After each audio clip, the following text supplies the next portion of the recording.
자, 요즘 우리가 인터넷을 보다 보면은 무려 낙수 효과가 없다라고 당당하게 떠들어대는 사람들이 생각보다 굉장히 많습니다. 자, 그런데 그거는 착각입니다. 이 낙수 효과라는 건 당연히 있는 개념입니다.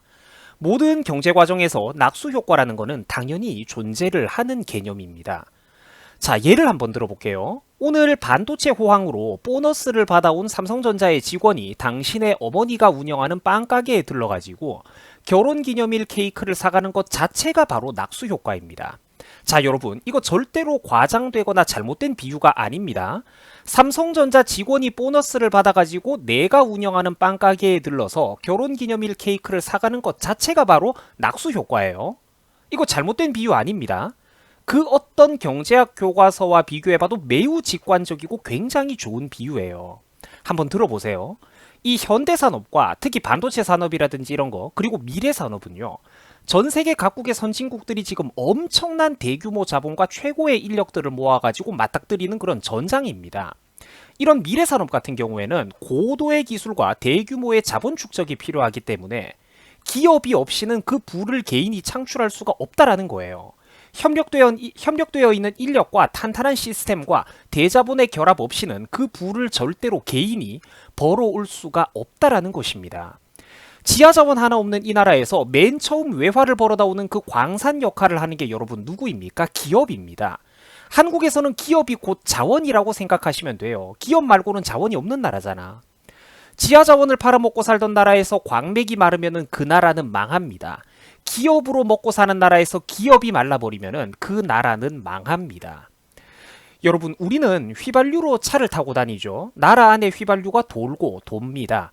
자, 그런데 나라 안에 휘발유 기름이 돌기 위해서는 누군가는 맨 처음에 대규모 자본을 투자해가지고 유정을 지어 올려서 지하에서 원유를 뽑아내고, 원유 뽑아내면 차 타고 다닐 수 있습니까? 천만의 말씀.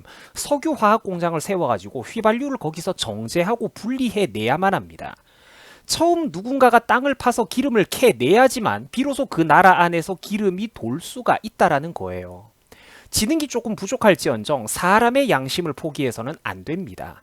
여러분, 내수시장이라는 게 뭘까요? 오늘 우리 가게가, 음식점을 운영하는 우리 가게가 벌어들인 그 매출이라는 게 과연 우리 옆집 이웃, 단지 단골 손님의 주머니에서만 나온 돈일까요? 그러면 오늘 우리 집에 우리 엄마가 운영하는 식당에서 밥을 팔아 먹어준 이 이웃 아저씨는 그 돈을 처음에 어디서 벌어왔을까요? 대한민국 내로 편입된 그 모든 국부는 맨 처음에 어디서 왔던 것일까요?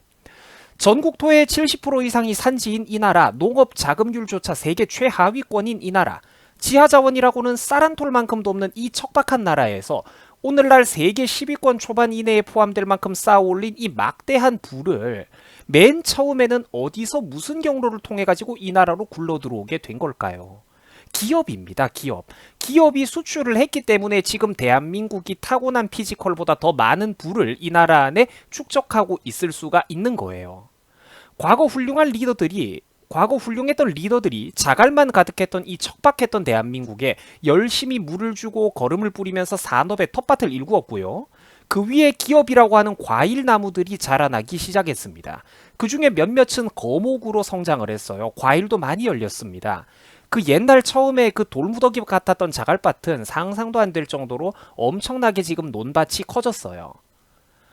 수출 기업을 통해 가지고 외국의 부가 대한민국에 글러 들어오고 있기 때문에 이 가진 것 없는 척박한 나라가 지금 이 정도 부와 내수 시장이라도 누리고 살 수가 있다라는 겁니다. 자원으로 먹고 사는 나라에 자원줄이 마르면 그 나라는 망합니다. 자원 가격이 폭락해도 그 나라는 망합니다. 마찬가지로 기업으로 먹고 살던 나라에서 기업의 씨가 마르면 그 나라도 망합니다. 부가 편중되어서 그럴까요? 그게 나빠서 그런 게 아니에요. 원래 당연한 겁니다. 물줄기가 마르면 농사를 망치듯이 이거는 그냥 자연 법칙이에요. 기업으로 먹고 사는 나라에 기업이 씨가 마르면 그 나라는 망한다라는 겁니다. 부가 편중되어 있고 그런 게 아니에요.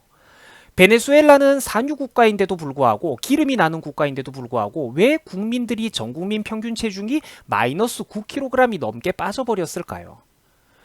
국제유가가 폭락하는 바람에 값비싼 정제 과정을 거쳐야지만 가치가 있는 그들의 기름이 더 이상 채산성이 없어져 버렸기 때문입니다.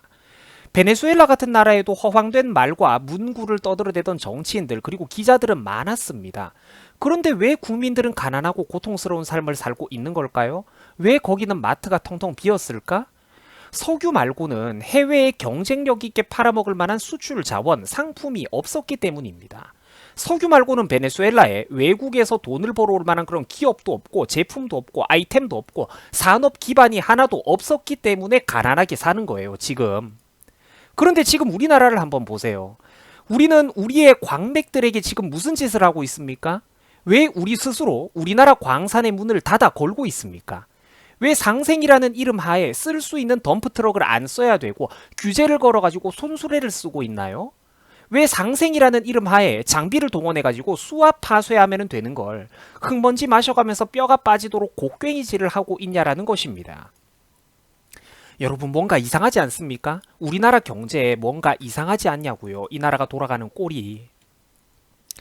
지능이 있다면 생각을 하셔야 됩니다. 사람이라면 생각을 해야만 합니다. 그게 바로 사람이기 때문입니다.